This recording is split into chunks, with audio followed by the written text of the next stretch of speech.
세금 171억 원을 들여서 지은 4층짜리 건물이 있는데 1년이 넘게 공실이 되어 있고요. 행안부가 안 돼? 그럼에도 이 관세청이 행복청한테 행안부가 우리한테 괜찮다는 뜻으로 얘기합니다라고 공문을 보내고 안 된다고 그랬는데. 그거 거짓말 아닙니까 그거는?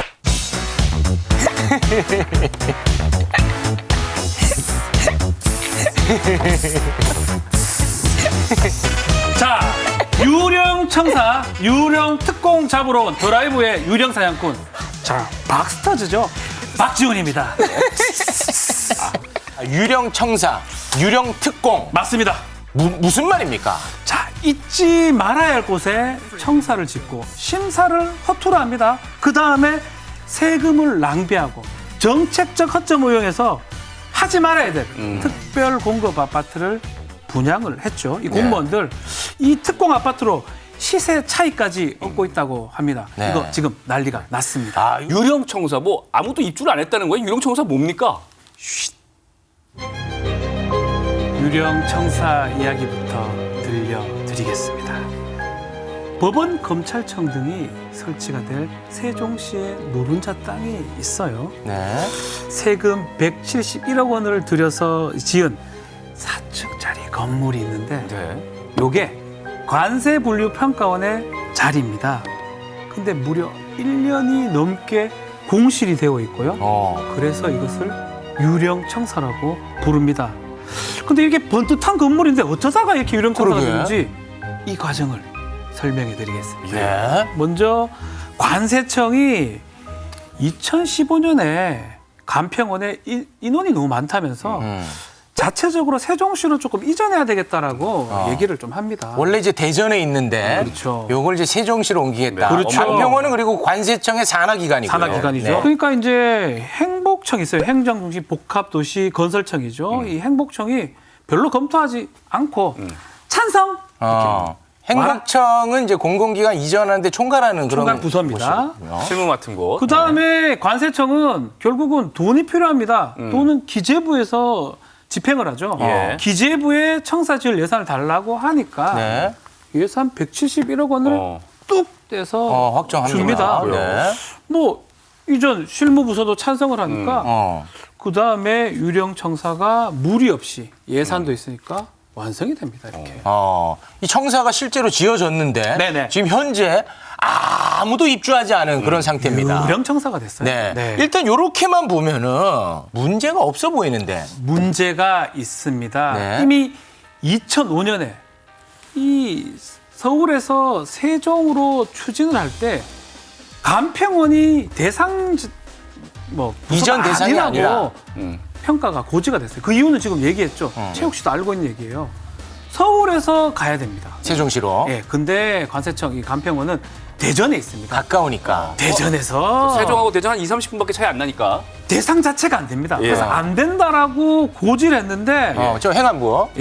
이 고지를 했는데 나중에 2005년도에 그 고지 상황을 이 관세청에서는 10년 전이니까 모른다라고 얘기하면서 이전을 지금 추진했던 겁니다. 잠시만요. 이게 말이 안 되는 게 뭐 정부 부처가 구멍가게도 아니고 이 4개 부처가 관여를 해서 이렇게 다 뭐 예산도 받고 뭐 행복청에서 이전 찬성하고 그랬는데 어떻게 이 정부의 그 고시된 거를 모를 수가 있습니까? 자, 찬성했던 이 행복청이 2018년에 이제 알게 돼요. 다시 좀 검토해봐. 너희들 지금 아니라고 하는데 라고 하니까 이미 고시했으니까 아니다. 예. 관세청이 행안부에 좀 물어봐요. 행안부에 물어보니까 행안부가 관세청에 공문을 보냅니다. 이때는 아예 안 돼. 절대 안 돼. 너희들은 대전서 가는 거니까 서울이 아니잖아. 안 돼. 이전 대상 아니다라고 아예 못을 박습니다. 네네네. 그럼에도 이 관세청이 행복청한테 조금 행안부가 우리한테 괜찮다는 뜻으로 얘기합니다라고 공문을 보내고 안 된다고 그랬는데. 예. 그거 거짓말 아닙니까 그거는? 글쎄요, 뭐 거짓말을 한 건지 자의적으로 공문을 해석한 건지 알 수는 없습니다. 어쨌든 간에 이 행복청은 관세청 말만 듣고 유령청사를 짓습니다. 와. 야, 놀랍지 않습니까? 진짜 이거 너무너무 어처구니가 없습니다. 지금 대상이 아니고 옮겨선 되지 않는데 171억을 들여서 지었고 결국은 지금 아무도 들어가지 않는 이 유령 청사가 됐습니다. 자, 이번에는 자, 이제 유령 청사를 특공. 잡았으니까 유령 특공 잡으러 가 보겠습니다.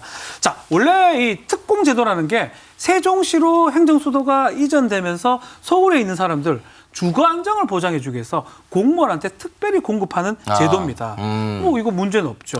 근데 이 간평원이 문제예요. 이 간평원이 유령 청사 있지도 않아야 될 있을 필요도 없는 청사를 만들어 놓고 요 행복청에 공문을 넣습니다. 우리 직원들 여기 다녀야 되니까 우리도 특공 좀 해주세요라고 공문을 넣습니다. 또 행복청 공문 보고 문제 없네. 해주지 뭐. 이거 별거 아니네. 진짜 어처구니 없습니다. 행복청 아무것도 따지지 않고 바로 여부도 따지지 않고 특공을 제공을 합니다. 자, 실제로 간평원 직원 중에 82명 중에 49명이 특공 아파트 분양을 받고요. 이게 사실은 171억 원이 지어진 유령 청사가 없는 상황이면 그렇죠. 특공도 불가능하거든요. 어처구니 없이 받은 상황입니다. 아니, 그러니까 일단 옮기지도 않았잖아, 실제로. 그렇죠. 네, 그런데 이 부당하게 특별 공급을 받은 아파트가 또 화가 나게도 이게 또 가격이 엄청 올라버렸어요. 아유, 진짜 제가 화가 실제로 분양가가 3억인데요. 84제곱미터 이게 7억이 돼버렸어요. 아휴, 참 세종 답답합니다. 로또라고 지금 불리고 있거든요. 예. 거기에다가 이 경쟁률이 상당히 낮기 때문에 공무원이면 어지간하면 됩니다. 그런 상황에서 실제로 특공 아파트 받지도 않고 서울에서 그냥 왔다 갔다 하는 사람들이 여기에 분양만 받고 시세 차익을 얻은 다음에 나중에 팔아먹고 살지도 않고. 예. 그래서 공무원의 자상 증식에 이 특공 제도가 이용당했다라면서 불만이 생긴 것이죠. 아파트 청약할 때도 나중에 그 부정 자격이면은 청약 취소되고 그러지 않습니까? 법대로 뭐 해소하면 되는 거 아니겠습니까? 문제는 특별 공급 자격 취소하자는 얘기 나오긴 나오는데 예. 관련 규정이 마땅하게 없습니다. 규정이 이게 없어요? 세부적인 규정이 있다면 뭐 취소하거나 부당이득을 환수하거나 하는 방법도 있을 것인데 예. 그런 것도 없고 또 재산권의 일부로 보기 때문에 재산권을 침해할 수 없다라고 해서 일단은 법리를 지금 검토하고 있는 그런 상황입니다. 사실 취지는 좋았는데 특별 공급 분양 이 제도 자체를 이제 없애야 되는 거 아니냐 이런 목소리가 있던데 그렇죠. 어떻습니까? 이런 일이 자꾸 생기다 보니까 특공 제도 아예 없애자라는 얘기도 있고 또 야당에서는 국정조사 요구합니다. 공무원들 다 조사해보자라고 얘기를 하고 있는데 일단은 제도 개선으로 가자라고 지금 국회에서 얘기가 되고 있는 상황입니다. 네. 그러면 이제 유령 청사는 어쨌든 간에 지금 청사 비어 있는 거잖아요. 네. 여기는 뭐 어떻게 활용을 해야 되지 않겠습니까?